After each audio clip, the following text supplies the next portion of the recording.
Shalom saudara-saudari, video kali ini dengan tema berpegang teguh kepada kepala.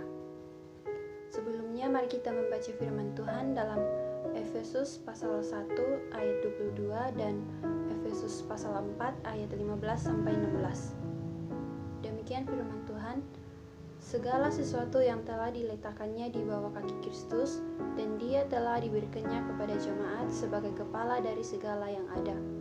Sebaliknya, dengan teguh berpegang kepada kebenaran di dalam kasih, kita bertumbuh di dalam segala hal ke arah Kristus yang adalah kepala. Dari dialah seluruh tubuh yang rapi tersusun dan diikat menjadi satu oleh pelayanan semua bagiannya, sesuai dengan kadar pekerjaan tiap-tiap anggota, menerima pertumbuhannya dan membangun dirinya dalam kasih.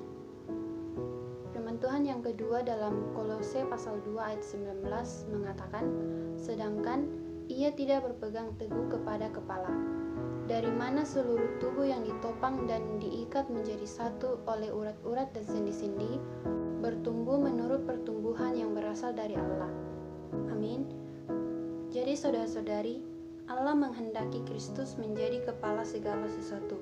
Untuk itu, Allah terlebih dulu menjadikan Kristus kepala gereja, kemudian baru meluas menjadi kepala segala sesuatu.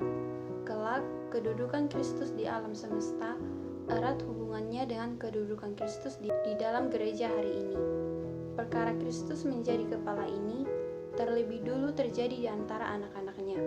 Sebab itu, Kristus menjadi kepala gereja adalah satu perkara yang sangat besar pengaruhnya. Kristus adalah kepala gereja. Gereja adalah tubuh Kristus. Seluruh tubuh tergantung kepada kepala.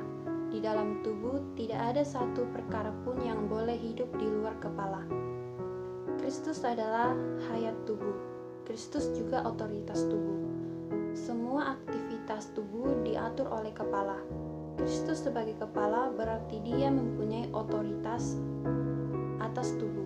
Dalam Kisah Para Rasul 2 memperlihatkan kepada kita ketika Petrus memberitakan Injil, ia mengatakan, Allah telah membuat Yesus yang kamu salibkan itu menjadi Tuhan dan Kristus. Petrus berkata bahwa Yesus adalah Tuhan. Kristus bukan hanya juru selamat, tetapi juga Tuhan. Kita semua memerlukan Tuhan sebagai Tuhan, tetapi karena kita berdosa, maka Tuhan tidak menjadi juru selamat. Kita lihat pengalaman keselamatan Paulus dalam perjalanannya menuju Damsyik. Tuhan meneranginya sehingga ia berkata, siapakah engkau Tuhan? Paulus lebih dulu nampak dia adalah Tuhan, kemudian nampak dia adalah juru selamat. Saudara-saudari, Anda harus nampak dan berkata, Tuhan, aku sudah tamat, sejak hari ini Engkaulah yang mengaturku. Sejak hari ini, Engkaulah yang menjadi Tuhan. Kita harus berpegang teguh kepada kepala. Berpegang teguh kepada kepala berarti mengakui Kristus adalah satu-satunya kepala. Dengan mutlak taat kepada otoritas Kristus. Apakah syarat untuk berpegang teguh kepada kepala? Berpegang teguh kepada kepala di satu pihak harus membiarkan salib secara mendalam membereskan daging, secara mendalam membereskan hayat alamiah. Di lain pihak perlu belajar bertindak mengakhiri roh, kemudian barulah Anda mempunyai persekutuan yang sempurna. Kalau hubungan kita dengan kepala tepat, hubungan kita juga dengan tubuh tepat, kita harus ingat setiap anggota tubuh mempunyai hubungan yang berlangsung kepada kepala. Misalnya, tangan kiri kita luka, kepalalah yang menyuruh tangan kanan untuk membantunya, bukan tangan kanan yang langsung bergerak sendiri. Hubungan antar anggota tubuh terlebih dulu harus melalui kepala. Kalau Anda berpegang kepada kepala, Anda membantu saudara adalah Tuhan, bukan karena hubungan manusia.